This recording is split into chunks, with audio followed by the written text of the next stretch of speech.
ST महामंडळानं आजपासून 2% हंगामी भाडेवाढ केली आहे। ही भाडेवाढ 15 जूनपर्यंत सर्व साध्या गाड्यांना लागू असणार आहे। त्याचबरोबर आजपासून प्रत्येक तिकिटावर 2 रुपये स्वच्छता अधिभार लागू करण्यात आलाय।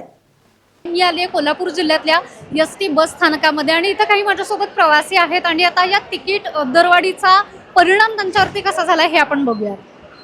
ऐक ना मैत्रिणी, तू कुठे चालली आहेस? मी सध्या गडहिंग्लजला चालले आहे। मी इंजिनिअरिंग कॉलेजचे स्टुडंट आहे। मला रोज कोल्हापूर ते गडहिंग्लज असा प्रवास करावा लागतो कारण मी कोल्हापूरचे आहे। मग मला इंजिनिअरिंग कॉलेजला जाण्यासाठी आता काहीतरी 15 जूनपर्यंत तिकीट खूप वाढलेलं आहे।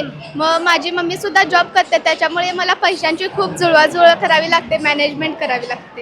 आधीचं तिकीट किती होतं आणि आता किती वाढलं? आता 31 होता अगोदर। आता किती झाले हो? 33 झाले आता। हां झाले आता। परंतु आता महागाईच्या ह्याच्यामुळं शक्य आहेच ते, एवढं काही हे नाही।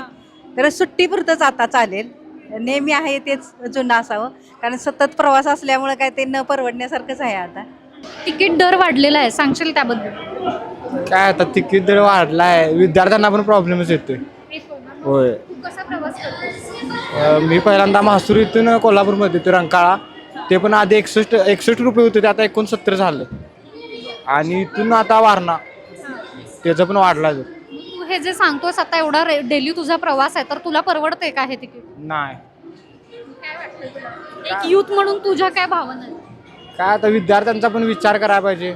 आणि आता सगळं वाढले, त्यामुळे तिकीट पण वाढले, त्याकडे पण जरा लक्ष देऊन कमी करायला पाहिजे। ही हंगामी दरवाढ आजपासून 15 जूनपर्यंत लागू असणार आहे। फक्त साध्या गाड्यांसाठी ही वाढ लागू असून स्वच्छता अधिभार मात्र कायम असणार आहे। कोल्हापूरचे विभागीय वाहतूक अधिकारी अनिल मेहतर यांनी ही माहिती दिली आहे। राज्य परिवहन महामंडळाने 14 व 15 एप्रिलच्या रात्रीपासून 10% हंगामी भाडेवाढ केलेली आहे।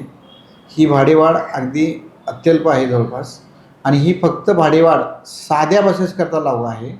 इतर कोणत्याही म्हणजे हिरकणी असो, शिवशाही असो किंवा AC बसलाही लागू नाही। या भाडेवाढीमुळे फक्त ज्या साध्या बसेसचा प्रवास करणार आहेत लोक त्यांनाही लागू राहील। आणि दुसरं जे स्वच्छता अधिभार आहे तो बाकी प्रत्येक तिकिटाला 2 रुपये या पद्धतीनं लागू केलेला आहे। हा स्वच्छता अधिभार हा सर्व प्रकारच्या बसेसला आहे आणि भाडेवाढ ही फक्त साध्या बसेस करता अवलंबून आहे। महामंडळानं वातानुकूलित बस, शिवनेरी, शिवशाही या बससेवेच्या भाड्यात कोणतीही वाढ केलेली नाही। या भाडेवाढीमुळे यंदाची उन्हाळी सुट्टी प्रवाशांसाठी खर्चिक ठरणार आहे। एकंदर राज्यभरामध्ये आपण बघतोय की लालपरीचे जे तिकीट दरवाढ जे आहे तर ते आजपासून लागू झालेलं आहे आणि प्रवाशांना हे आता परवडणारं नाही आहे। त्यामुळं लोकांच्या खिशाला कात्री नक्कीच लागणार आहे। कॅमेरामन विजय जाधवसह मी स्वरा, यस न्यूज कोल्हापूर।